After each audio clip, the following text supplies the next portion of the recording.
Amy, let me tell you about a magical place that is so exactly designed to be enclosed space, year-round fun for the whole family that I bet you already know what I'm going to say before I even say the name. Let's say it together on 3. 1, 2, 3.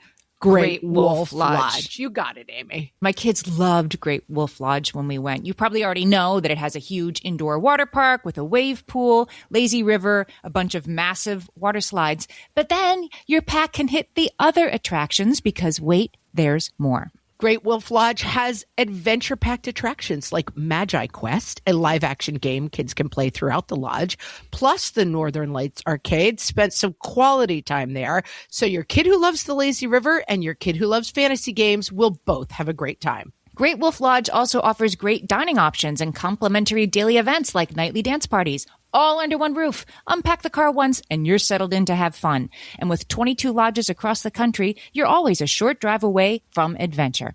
We've both had such great times at Great Wolf Lodge, so bring your pack together at a lodge near you. Learn more at greatwolf.com and strengthen the pack. 13% of people find lifting a boulder over their head hard. What fresh hell? Laughing in the face of motherhood. I do not just go on the computer and clean up and stuff. With Margaret Abels and Amy Wilson.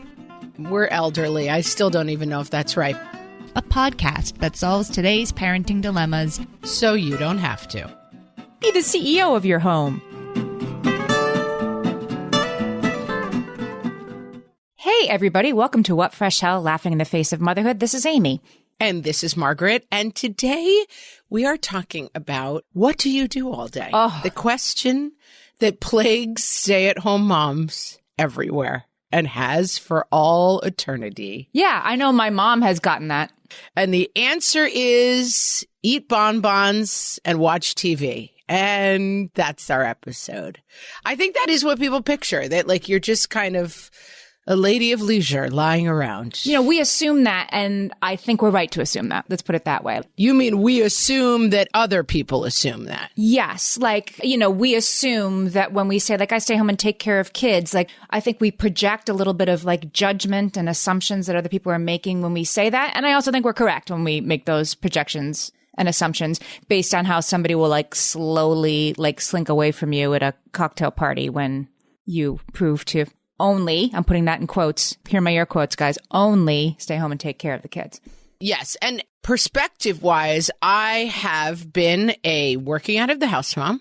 I am currently a working from home mom. And I have also been a stay-at-home mom with no other employment. So I've seen the world from both sides now, as Joni Mitchell likes to say. Yeah, but you and I have a lucky sort of, I mean, the thing that we do now, like we work as hard, as much as we can, right? If I have a free moment, I'm spending it on the podcast and the network and everything, but I am around to do what I need to do. I've never really answered to somebody else. And the acting stuff that I did was before the kids were born, really. So I've always kind of worked. It's never been like HR wants to talk to me because I was only in the office 36 hours this week. Never anything like that. How about for you?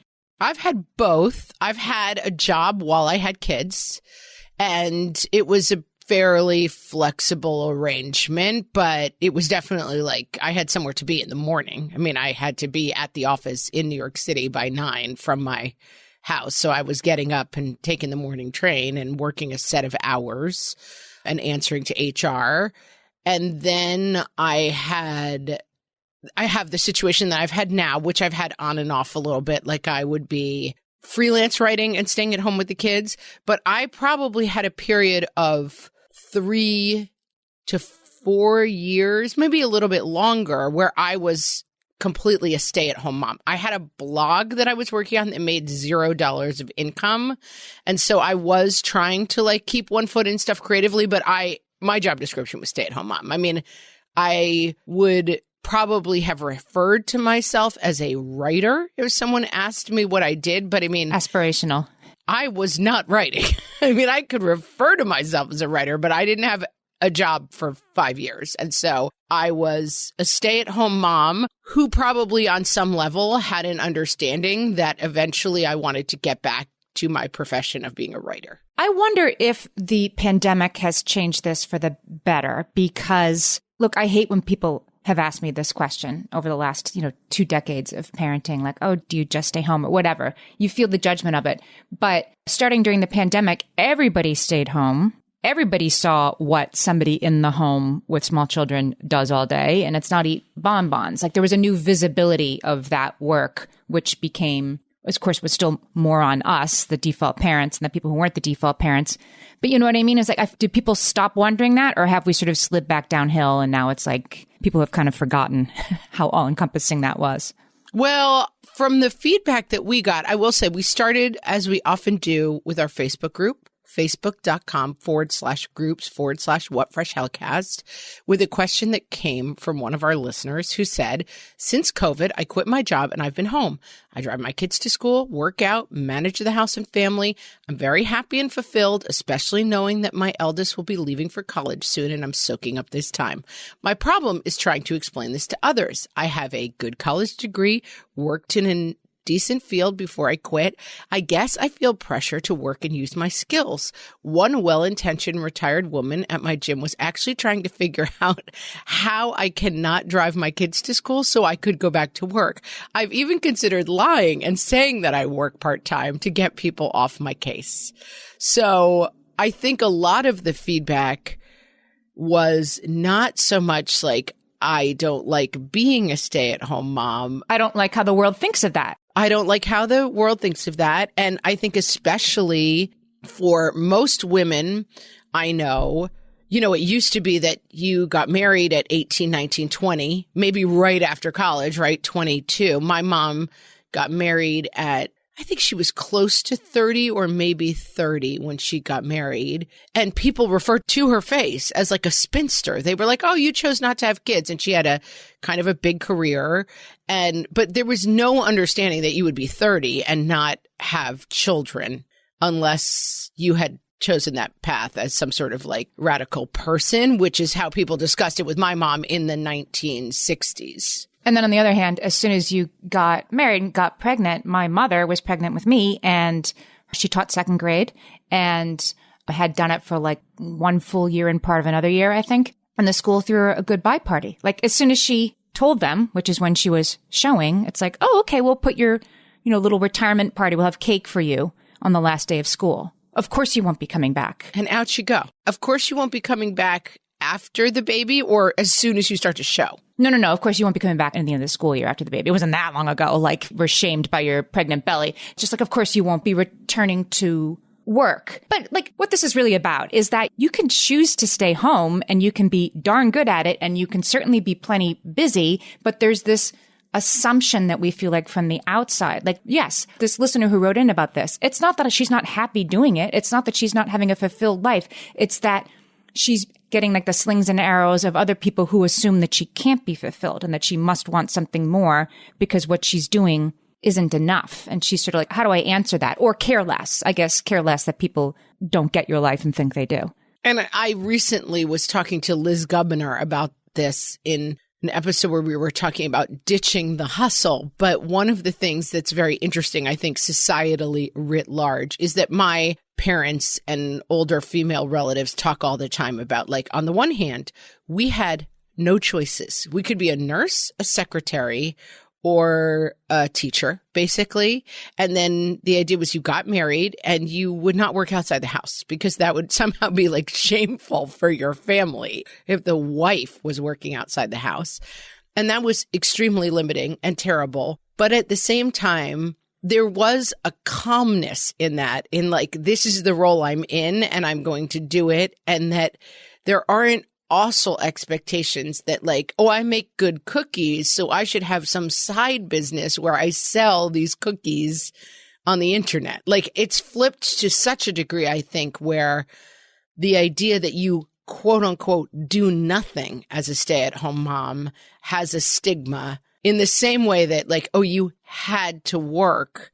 What a shame for your family and what a, horror for your husband that you have to be out working. Work has so profoundly changed, right, over the last 3 years, but also over like the last 30 years, that you can why don't you have an Etsy business, based on your kitchen table? Like literally everybody else does. Like it's fulfilling. And yeah, you should. Oh, you're so good at making those cakes. You should have a business. I don't want to have a business. I like having time to walk around the reservoir with my friend every Tuesday, or to be all encompassed by raising my 18-month-old twin. Because I want to double click on this idea of because I just said something that I think is showing that even I, who have lived this life, have bias around I want to be a stay-at-home mom because I like having time to walk around the reservoir. There it sneaks in again, right? Like that being a stay-at-home mom is something that's fulfilling for you because you get to do what you want more. Why? Whereas the woman who works in a law firm, she gets to have lunch with her friend who works there every Tuesday. There's still ability to take time for yourself, but we sneakily think that that's really more possible if you're a stay-at-home parent.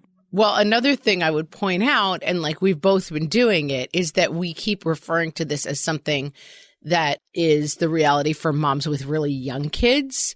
And the original poster actually has older kids. I think there's also this idea of wait, your kids are 5. It's now time to go back to work. You don't need to be at home anymore. And so from the hours of 8 to 3, you should be going back to work. Your kids don't need you to be home anymore. They're at school. Get it together. And I think that that's something I felt somewhat for myself. And it's just an interesting story to really be aware of. And when we started the podcast, I would say we were working on the podcast, let's say maybe 10 hours a week. We would record it, we would edit it, we would get it together. We now have expanded and we have several podcasts and a network, and it is now an almost full-time job. I mean, I could certainly work and have worked 40 hours a week on our work. And one thing I find is I'm tired. I don't make good dinners. We're eating too much takeout food. The house is a mess. I mean, I no longer have the hours that I used to have in the day to say, all right, I'll work in the morning and then I'll clean up in the afternoon and prep dinner. And then by the time the kids get home, I can help with their homework. Things fall away. There's only so much time in the day. And if I'm not doing cleaning and cooking during the day, my kids are coming home to a pretty messy house and a box of pizza a lot of nights. And it's fine with me. I don't sweat that. But there is a big difference between, having those hours and not having. Even though my kids are not little, they don't need all that attention. And what I want to say in response to that is that's a stay-at-home mom too, right? A stay-at-home mom with a messy house and a pizza box for dinner. You don't get to earn the right to stay at home with your kids only if their lives are smooth and no pickup is ever missed and, it's pheasant under glass for dinner, right? And that isn't what it entails. Pheasant under glass is an oldie locks alert, Amy. That's used to be our reference for. Yes, we had it on our cruise ships back in the day. Yeah. Pheasant under glass was always my mom's reference for what she was not cooking. I don't even know. We'll have to look up the recipe for pheasant under glass, but it was definitely the go-to reference of 70s, 80s moms for fancy food. This listener who's I want to be around with my kids because I have a kid who's leaving for college soon. I mean, I'm in the same place. I have a senior in high school right now. And I do you and I structure our work so that you can pick up your kids after school. And so then I usually have a little bit of a window there. Even if I go back and work from 4 to 6 or whatever, I have a window and my kids walk in from school. And it's a total privilege to be there with them. And sometimes they forgot a form. They need this. Mom, where's my retainers? That kind of stuff can happen at that time. Or sometimes it's just they talk about the stupidest things while I eavesdrop and laugh. But that is a gift. And I think it's a gift to them, a parent's time. Not that it has to happen at 3:00, but I'm lucky that I get to do that. Yeah. And I think that also when we were first starting, I had a job in the city that went away. And then you and I, probably 6 months after I finished that job, or maybe it was almost when that job was wrapping up, you and I had our conversation, should we start a podcast? We did start the podcast. And then my kids would say, my mom used to work. And so for the first several years of us doing the podcast, they did not acknowledge that I had a job. And it was kind of, It was a borderline hobby. We weren't making money at it. We were like just figuring it out, you know? We were doing it because we wanted to. We were doing it because we wanted to, and we were trying to make something happen. But it was interesting to me that when I wasn't going and getting on a train anymore, and I was trying to kind of do my own thing, that I would just hear my kids say to people, oh, my mom doesn't have a job. She just stays at home with us. I'd be like, well, I'm trying. Editorial comment from the side. I'm kind of trying to make something happen. This totally happened to me. My daughter was I think she was in pre-K, and they had to draw a picture and have words underneath. She might have been in kindergarten if they were like going to start to write things. A picture of what you want to be when you grow up. And then, I want to be a blank because blank. And then their teachers help them. She wanted to be a mom when she grew up so that she could clean up and go on the computer and stuff. That was her view of what I did. And I was like, I do more than that. I do not just go on the computer and clean up and stuff. And her two older brothers were like, show us the lie. Like, what else do you do? They didn't really get it either. Show us the lie. I have a response to that. We'll be right back after this. Hellions, it's time for some spring cleaning, and I don't just mean the coat closets. Doing your financial spring cleaning can actually be super easy when you let Monarch do your financial spring cleaning for you. One dashboard that gets your entire financial life organized. No more clutter, no more mess, no more logins scattered everywhere, just accounts, investments, property, and more, all in one place. Get your first year of Monarch for half off, just $50 with promo code FRESH. Monarch allows you to look not only at what you've already spent, but also to plan for the future. With Monarch, you can set savings goals, plan for big purchases, and notice spending trends before they become a problem. I can generate cash flow reports that show me what we spent this quarter, this month, what we're probably going to spend next month, and feel prepared, organized, and knowing how to plan for the future. No more surprises and a lot more clarity. Try Monarch. Use code FRESH at monarch.com to get your first year half off at just $50. That's 50% off your first year at monarch.com with code FRESH. All my kids learned to swim when they were little. It was super important to me that they be confident and safe in the water. There was only one problem with that: taking them to swim lessons. I mean, the pools were freezing. There were always cranky adults doing laps right there. And it was definitely not, for any of us, what you would call fun. Amy, heard. But now there's Goldfish Swim School. Goldfish takes a really thoughtful approach to swim lessons, combining research-based teaching with a warm, kid-friendly environment that actually helps kids thrive in the water. Every detail at Goldfish is thoughtfully designed to create a golden experience, from shiver-free, warm indoor pools to comfy waiting areas for parents to professionally trained lifeguards on deck. Goldfish uses an approach called the science of swim play, which combines guided play with proven teaching techniques to help kids learn to swim, build water safety skills, and gain confidence, all at their own pace.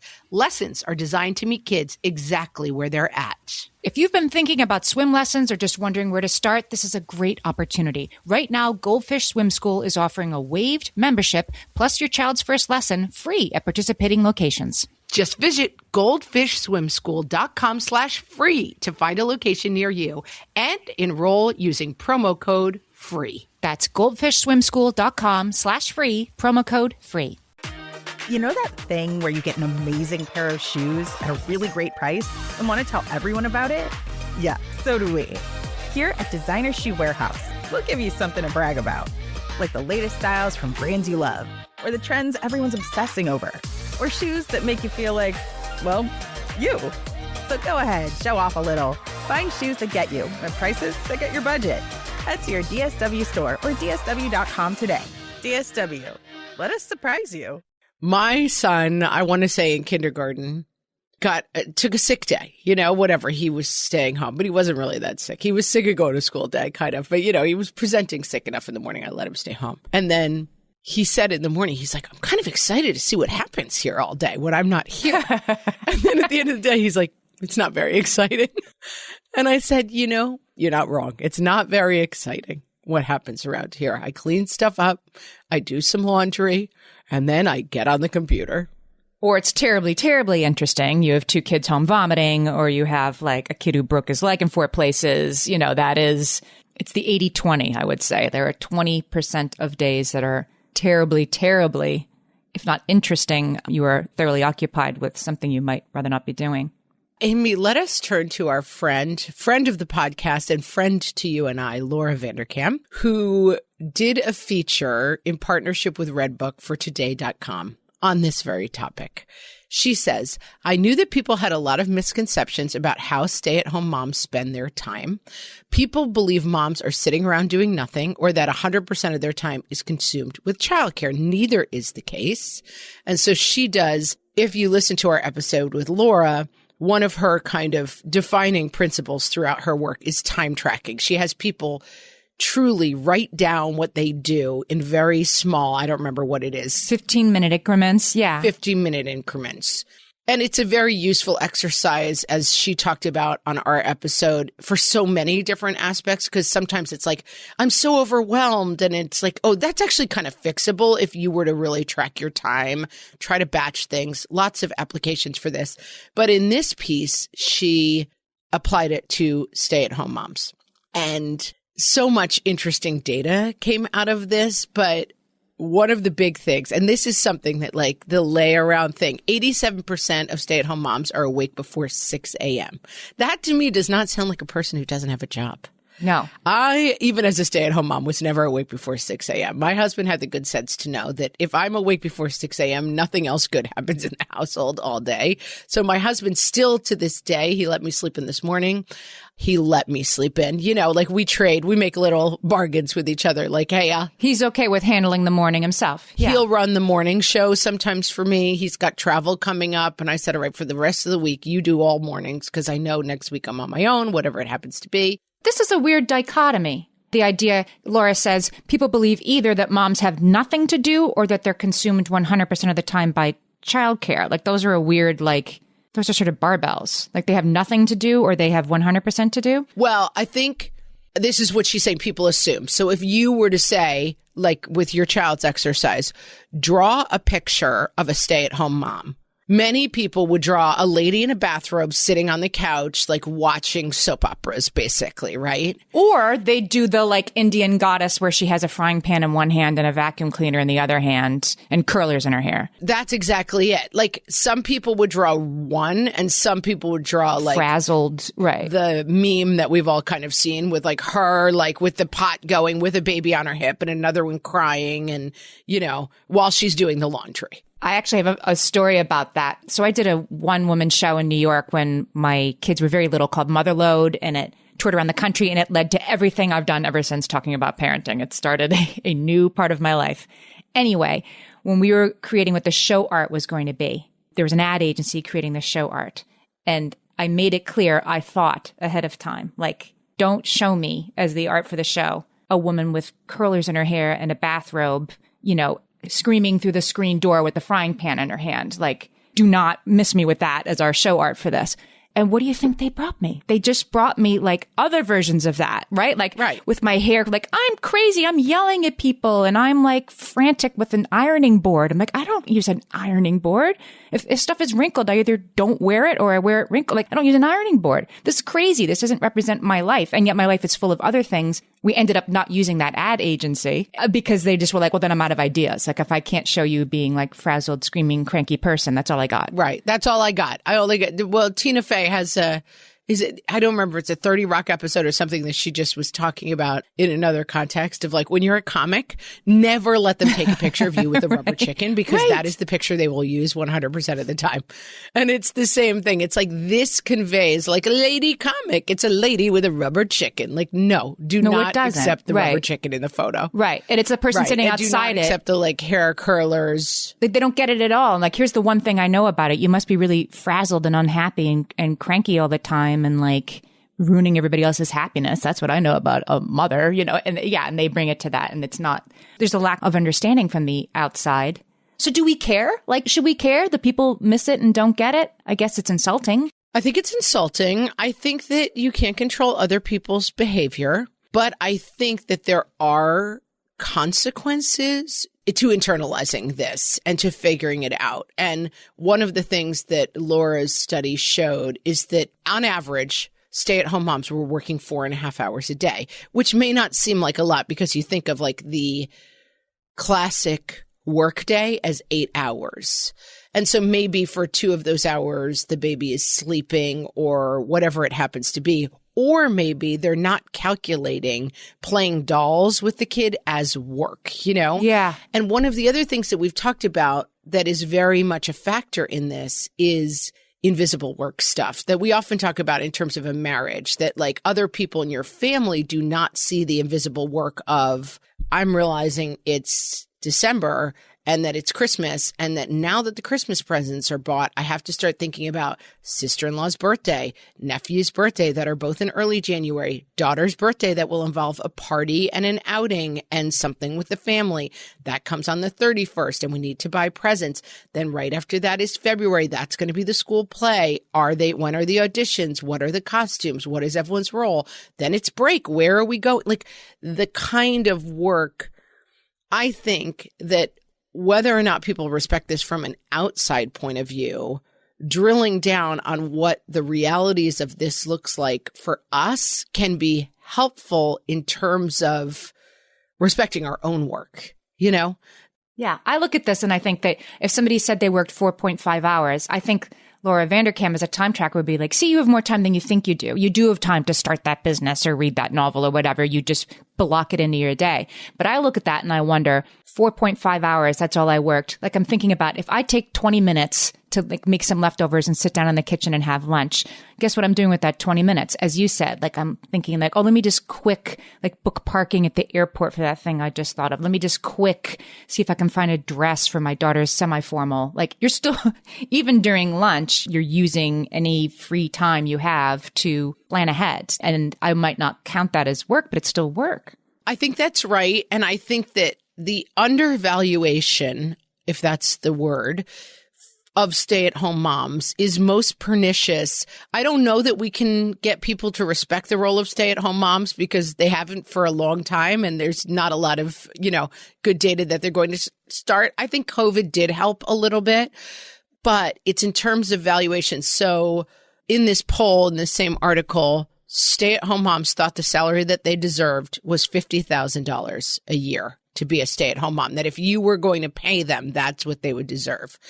And then salary.com is where I got it from, but it's all over the place. Yeah, you see these studies. Median annual salary for a stay-at-home mom this year, people think it should be $50,000. What do you think the number actually is in terms of like, this is what you would pay if you had to replace a stay-at-home mother in a household? Which should definitely be 6 figures.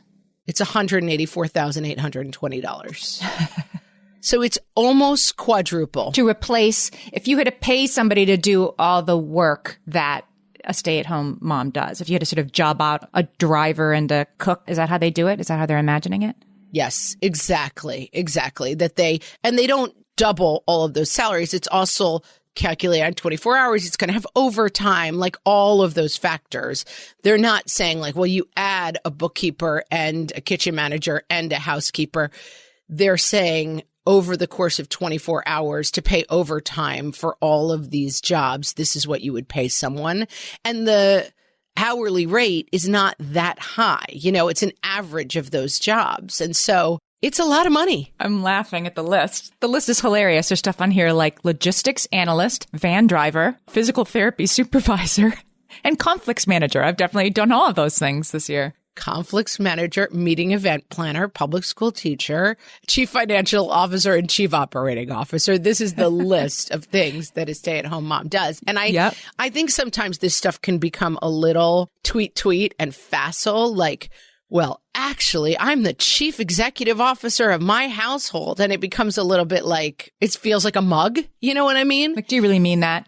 It's like saying ADHD is your superpower. Like, yeah, kind of. But is that also patronizing to say that, right? Is it patronizing to be like, be the CEO of your home? It's for sure both. Yeah. But at the same time, I think one of the big divides is that as women have become much more educated, right? So that the number of women getting a college education, as opposed to in my mom's generation, where a lot of women had a high school education, or I know many women from that generation who studied something like home economics in college. They were getting ready to be homemakers. Again, did a great job. Nothing wrong with that. But that it feels different to people, I think, to have people with advanced degrees, graduate degrees, then staying home with kids, that it feels like, well, you're wasting your degree. You're wasting.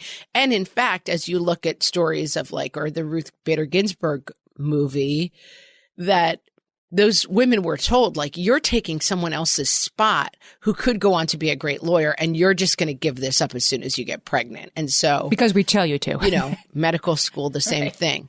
Why would we invest in you as a doctor when someone else might never take a break in being a doctor, and you might because you're going to be?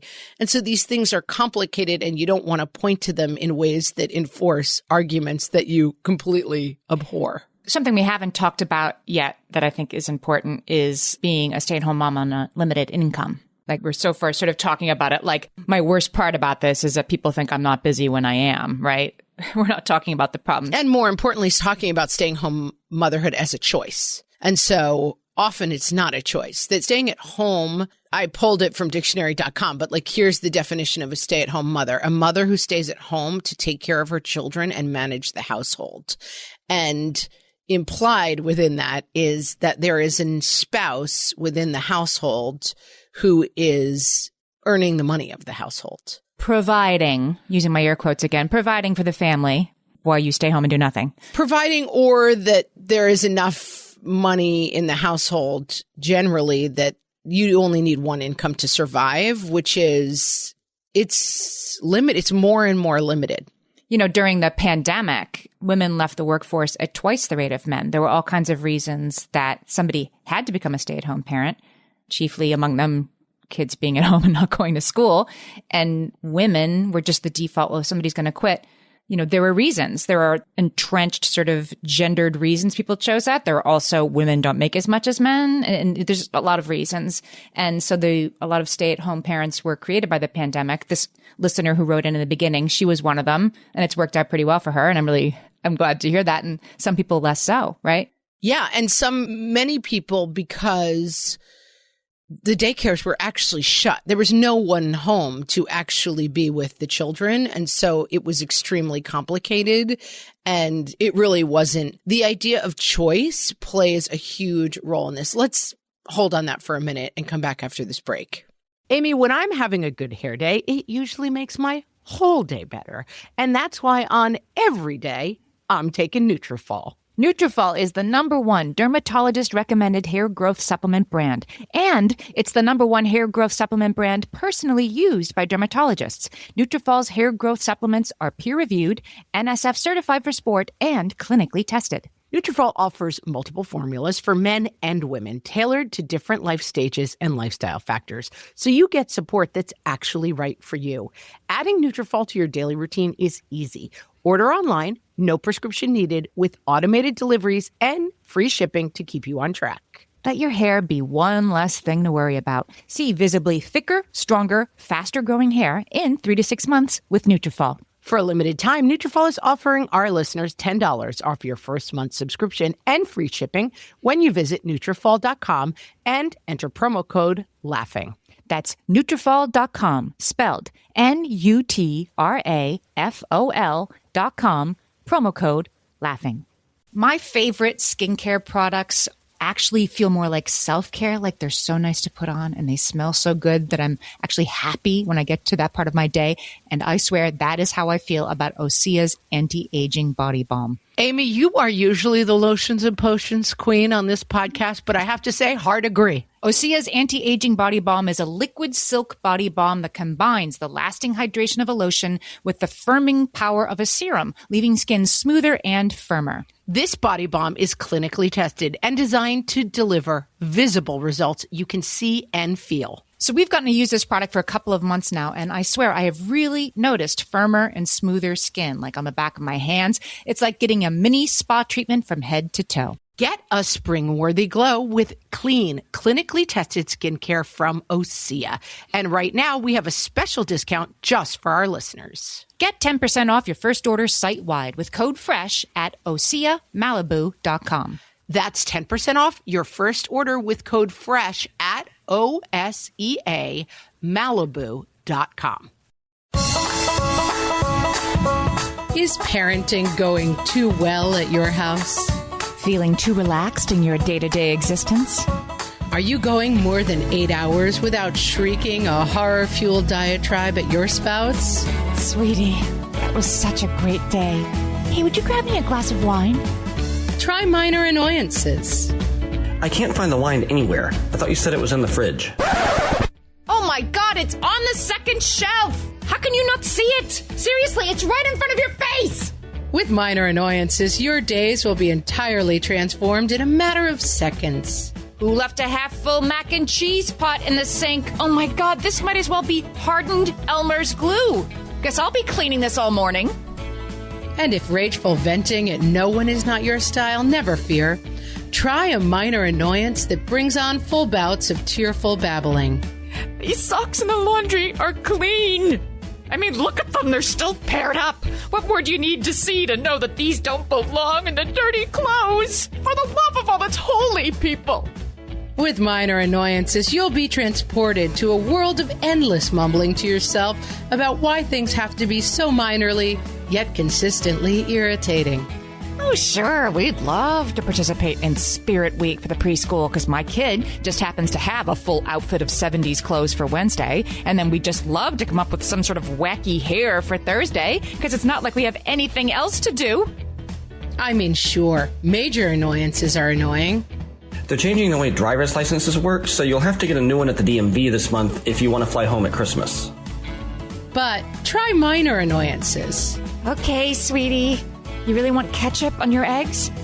That's completely vomit-inducing, but if it makes you stop crying, I guess we can give it a try. Because they're part of your life now too, Mom. I'm in the shower. Can you just give me a minute and then I will get you another juice box? No, you need it while I still have shampoo in my eyes? Oh, that is just fantastic, honey. Okay, but get out of the way. No, I can't open the door. I am dripping water. Let me just get a towel. Can you just...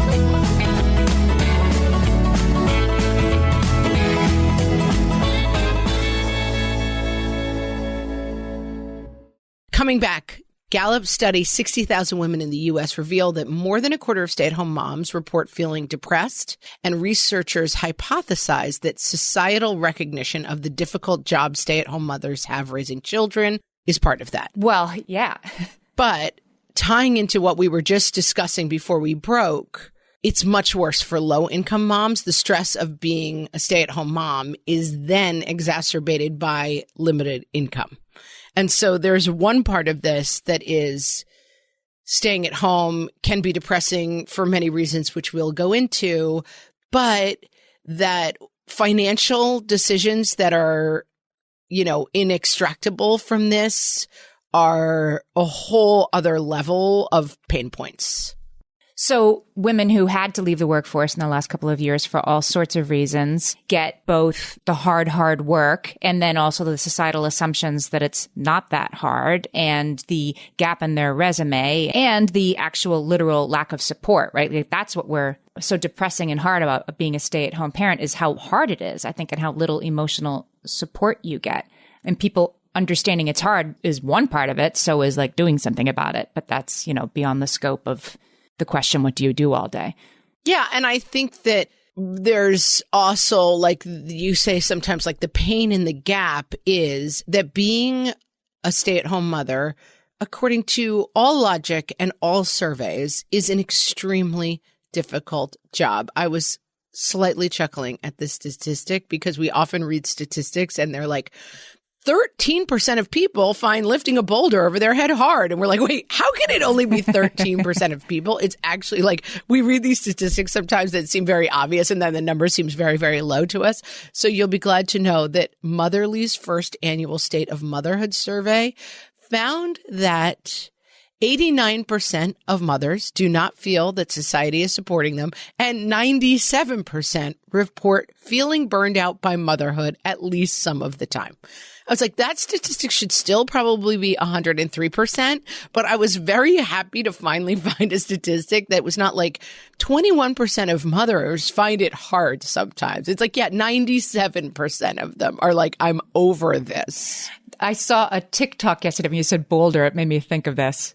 It was actually somebody had done a TikTok and then there was like a response to the TikTok. What do you call that? I'm old. You know, when you do the split screen and you're like, this is me responding to this person. Oh, it's called a, stitch or something like that. It's a stitch. Thank you, everyone who yelled at your phones. We figured it out.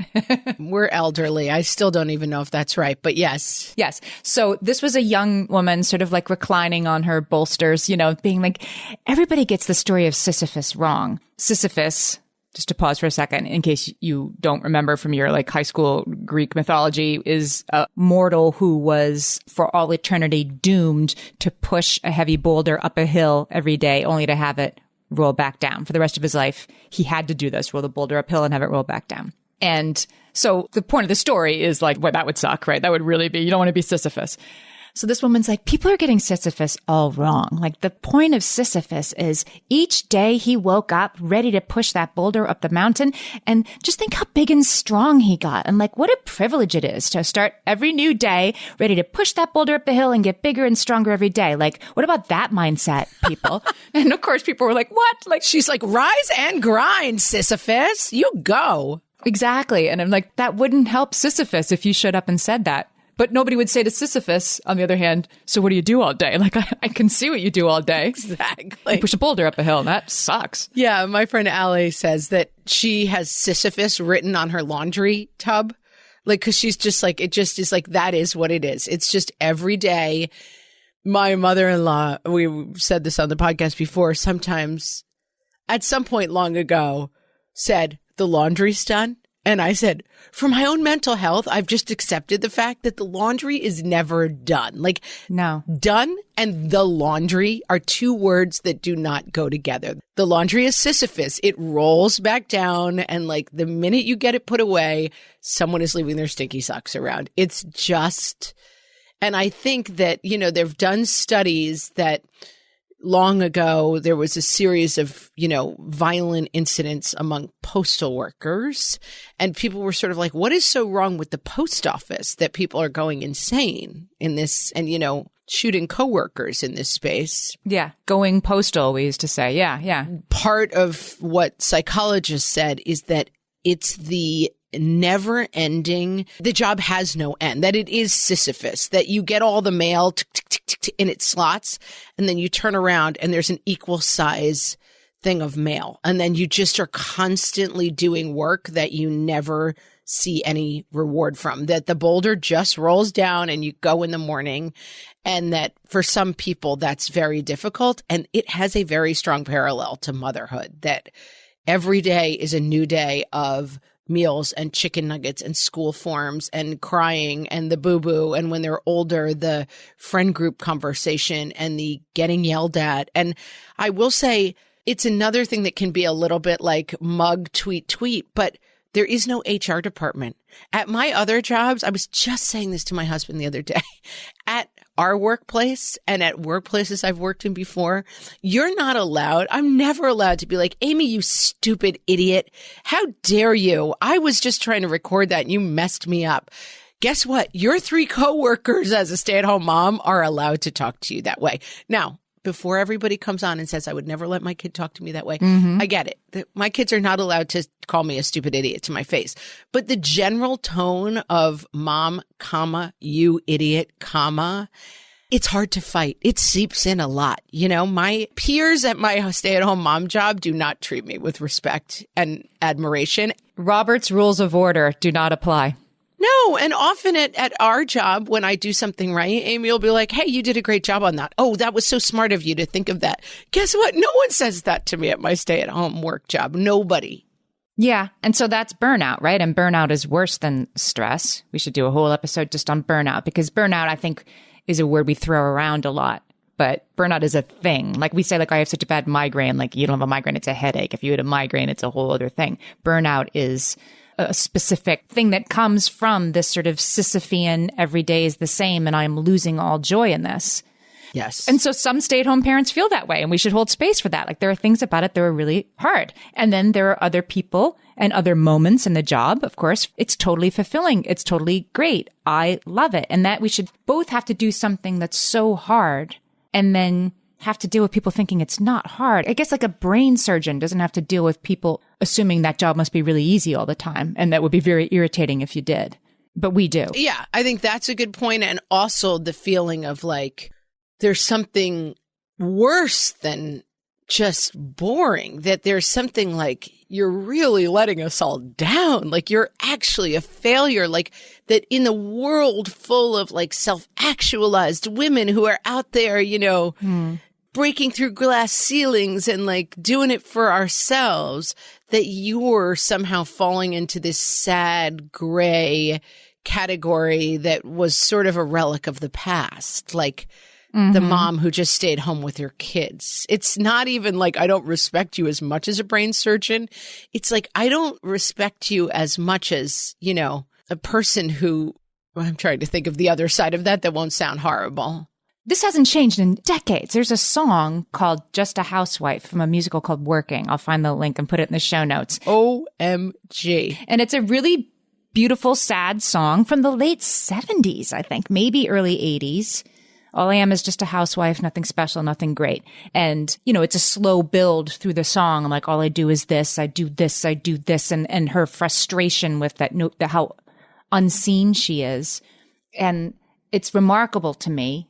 This is a thing. I mean, I felt this thing, right? That was just as true for our parents as it is for us. And I'd like to think it isn't going to be true for my daughter when she's parenting and nobody understands how hard it is. But boy, it's stuck around while a lot of other things have changed around it. Yeah, I think that's right. And I think that, you know, so many of the responses to this thread were very validating, as our Facebook group tends to be. Shout out to our Facebook group that just tends to be full of people who are really able to see each other and say like, yes, and me too. And, yeah. And, you know, lots of people came in saying, yes, I tell basically the response to the question, what do you do when people say like, are you just a stay at home mom? What do you do all day? And some people said, listen, no explanation needed. I've made my choices and I know that I'm happy. I think that's true. Some people said, I say I'm the CEO of the family. I'm the COO of family operations.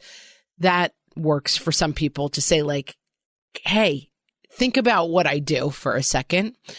I like this answer of it's a full-time gig and I love it. What do you do all day? Don't believe me. It's a full-time gig and I love it. I think that's a great sort of one-sentence answer to have at the ready. Yeah. And I think Sarah said, and I thought this was exactly, and I was talking about this a little bit in the beginning, I think society values the hustle and everyone thinks everyone should be doing more than what they're doing. I don't ask people I just met about why they are only X at their job and not Y. But for some reason, I get the, and your kids are in school, so what are you going to do now question. I simply say, stay at home. And I think it is a good perspective. And I think there is something really special about communities of women who can talk to each other about this topic, because that's right. We don't go up. People don't say, I'm a chef. Oh, what are you only doing that for? Don't you have a side business where you sell, you know, your recipes to people online? That is not how I interact with working people in the world. And I think this is a very valuable perspective. And she goes on to say, if someone genuinely asks me and I can tell they're making non-judgmental conversation, I happily talk about how it's right for my family and how I feel I am exactly where I should be right now in my life. And I think both of those things can be true, that you can say, I have to hold the value of this thing because I don't think we're going to shift everyone away from being like, oh, but you were a lawyer and now you just stay at home with kids. I'm not sure we can keep trying. I don't know how much we can shove that boulder, but I think understanding that you can be part of the conversation of like, you want to know what I do all day? Okay, this is what it looks like. And then also saying, I understand that I am not out there telling other people how to do their jobs. And so I do not have to listen to other people telling me how I should do my job. Not interesting. Mm-hmm. I think you solved it. Solved it. This will never be a problem again. No. We're done. We're done with this problem. Never again. Thank goodness. We see you. We know what you do all day. We're doing it too. Everything. I'm going to quote Natalie here. When asked what you do all day, just respond, everything. I do all the things. Yeah. I'm going to say that next time. That sounds about right. Now, if we can give you one more thing to do in your already extremely busy day, whether you're a working mom, a stay-at-home mom, we know how busy you are, but we have one more thing we'd like you to do. And that is what, Amy? We'd love you to sign up for our newsletter. We're going to put a link in the show notes where you can sign up for our newsletter. One click. We just need your email address, your first name. We're not asking for like your social security number or anything. And then once a month, we tell you our favorite episodes. We're telling you, I'm just finishing the best book. I loved it. I'm not going to tell you what it is. I'm going to put it in the newsletter. You have to get the newsletter to find out the book. People who like to read to find out what book I'm reading. Mm-hmm. And let me just underline once a month. Sometimes I'm on newsletters. I'm getting them like 6 times a day. I'm not interested. Once a month. Very infrequent, hyper valuable, and wait until you find out Amy's mystery book. Even I don't know what it is. I have to wait for the newsletter. And with that, friends, thanks so much for listening, and we will talk to you next time. So long.